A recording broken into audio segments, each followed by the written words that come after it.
Hey everyone, benvenuti nel mio canale, io sono Andrew e oggi parleremo delle curve di viraggio. Facciamo partire l'intro e let's get started!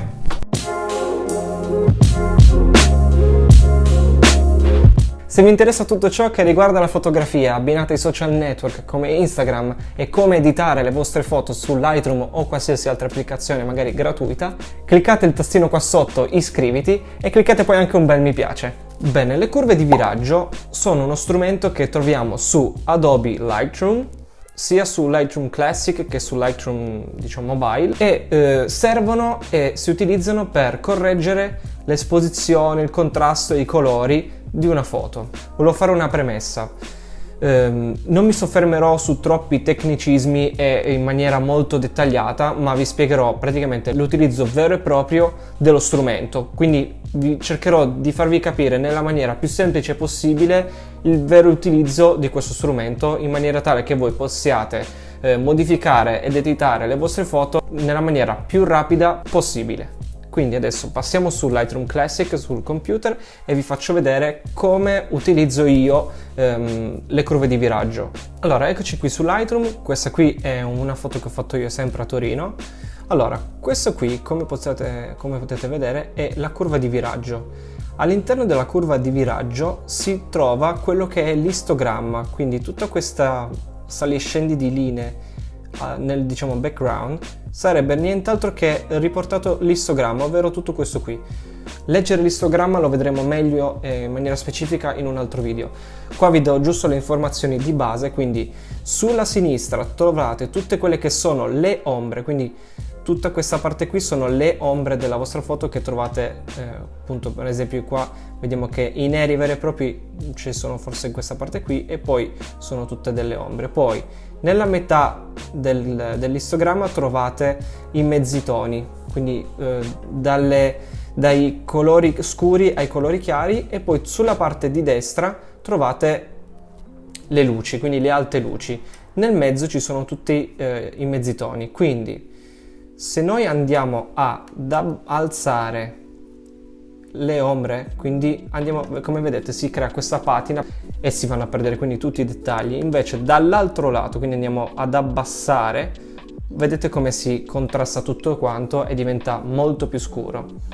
Stessa roba per le luci, quindi se noi andiamo ad abbassare le luci, vedete come si scuriscono, si abbassano tutte le luci. Possiamo magari riuscire a recuperare qualche dettaglio in più, anche se quando la foto è molto esposta, quindi c'è molta luce, è difficile recuperare i dettagli. È più facile recuperare i dettagli da una foto poco esposta che una foto tanto esposte. Quindi se andiamo dalla parte inversa, quindi vedete, così si brucia tutta la foto praticamente, andiamo a sbiancare tutto quello che è la foto. Io solitamente come lavoro e come utilizzo la curva di viraggio?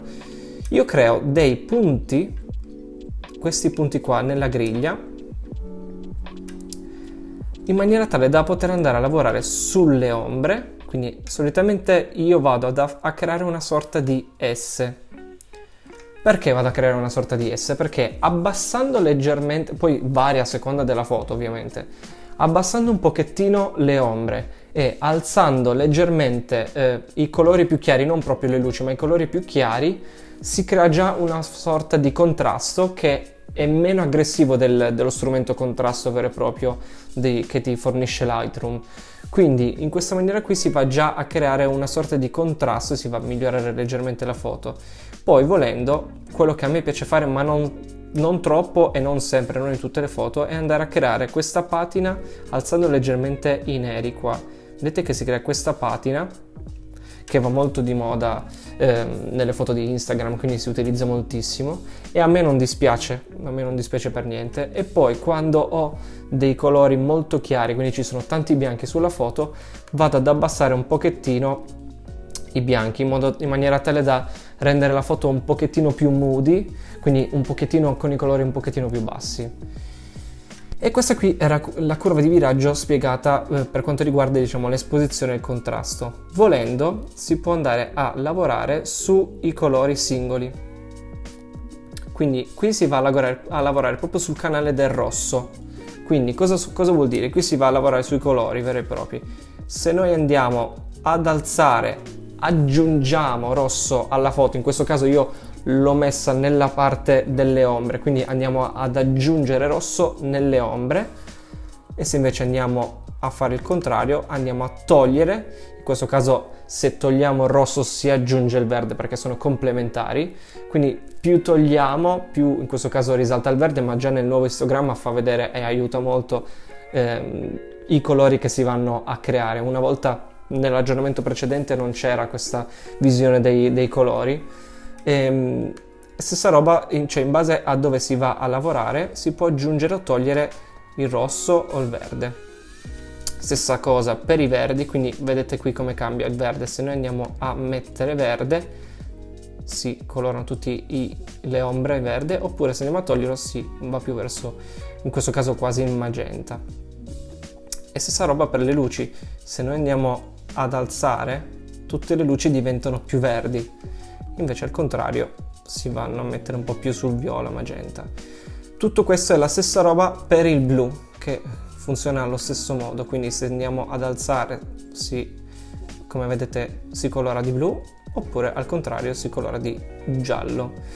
Allora io premetto che i colori sulle foto di street photography non li vado quasi mai a toccare, perché a me non piace utilizzare molto i colori, nel senso che io, come chi mi segue su Instagram, che troverete qui in sotto, vede che ho delle foto molto sature, quindi molto monocromatiche quasi, nel senso che ci sono veramente poco i colori. Mi piace mantenere tutto sul nero, sul bianco, con qualche tocco magari di verde o dell'arancione che si vede un po' di più, quindi io non vado a modificare molto i colori.